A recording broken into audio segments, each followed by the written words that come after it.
بسم اللہ الرحمن الرحیم۔ انسانوں میں بہتر کون اور برا کون؟ حضرت ابو ہریرہ رضی اللہ تعالیٰ عنہ سے روایت ہے، ایک شخص نے عرض کی، یا رسول اللہ صلی اللہ علیہ وسلم، لوگوں میں سب سے بہتر کون ہے؟ آپ صلی اللہ علیہ وسلم نے فرمایا، جس کی عمر لمبی ہو اور نیک عمل کرے۔ پھر پوچھا، سب سے برا کون ہے؟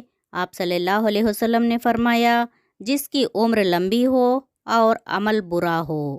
اس کا مطلب ہے کہ آدمی کی عمر لمبی ہونا اللہ کی ایک نعمت ہے، لیکن اسے بہتر انسان بننے کے لیے اس کے عمل بھی نیک ہونے چاہیے، ورنہ لمبی عمر ہونے کے باوجود اگر عمل برے رہے تو وہ سب سے برا انسان ہوگا۔ آپ صلی اللہ علیہ وسلم کا ارشاد ہے، دعا ہی عبادت ہے۔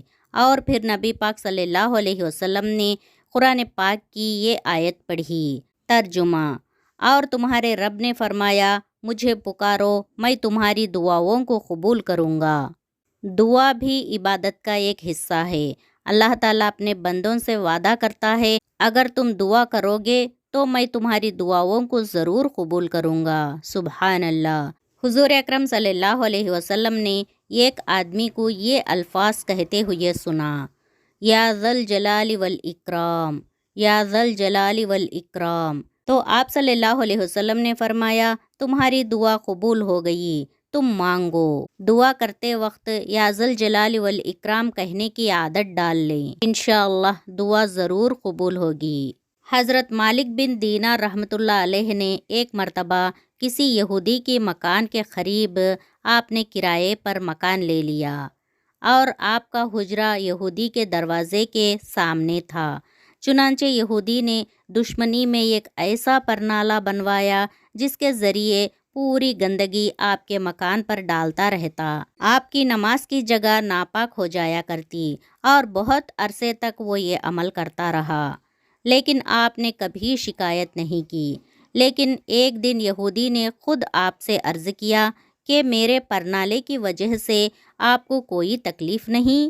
حضرت مالک بن دینار رحمۃ اللہ علیہ نے فرمایا، تیرے پرنالے سے جو غلاظت گرتی ہے اس کو جھاڑو لے کر روزانہ دھو ڈالتا ہوں، اس لیے مجھے کوئی تکلیف نہیں۔ یہودی نے کہا، آپ کو اتنی اذیت برداشت کرنے کے بعد بھی کبھی غصہ نہیں آیا؟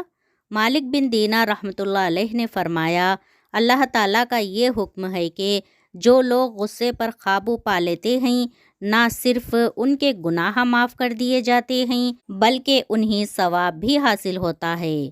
یہ سن کر یہودی نے عرض کیا کہ یقیناً آپ کا مذہب بہت عمدہ ہے، کیونکہ اس میں دشمنوں کی اذیتوں پر صبر کرنے کو اچھا کہا گیا ہے، اور آج میں سچے دل سے اسلام قبول کرتا ہوں۔ سبحان اللہ۔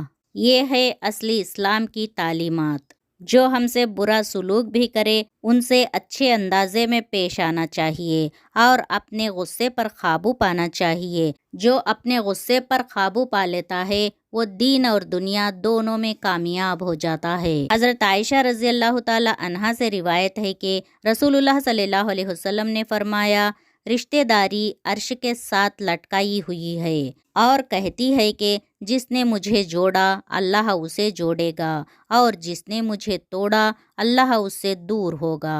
یعنی جو بھی خونی رشتے ہیں، جیسے ماں باپ، بھائی بہن، دادا دادی، نانا نانی، خالہ ماموں، چاچا پھوپھی، یہ جو رشتے ہیں یہ خونی رشتے ہیں، یہ اللہ کی طرف سے بنے ہوئے رشتے، ان کو توڑنے کا حق ہمیں نہیں ہے۔ یہ رشتوں کو اللہ نے جوڑے رکھنے کے لیے کہا ہے، اگر جو کوئی ان رشتوں کو توڑے گا تو اللہ ان سے دور ہوگا۔ یہ مسلم کی حدیث ہے۔ اللہ تعالی ہم سب کے دلوں میں پیار محبت عطا فرمائے اور ہمیں رشتوں کو جوڑے رکھنے کی توفیق دے، آمین یا رب العالمین۔ رسول اللہ صلی اللہ علیہ وسلم نے ارشاد فرمایا، جس نے کسی مسلمان کی پردہ پوشی کی، اللہ تعالیٰ قیامت کے دن اس کی پردہ پوشی کرے گا۔ یعنی کسی مسلمان کا عیب ہمیں پتہ چلا تو وہ دوسروں کے سامنے نہیں بتانا چاہیے، اس پہ پردہ ڈال کے رکھنا چاہیے، تو قیامت کے دن اللہ تعالیٰ اس کے بدلے میں ہمارے گناہوں کی پردہ پوشی کرے گا۔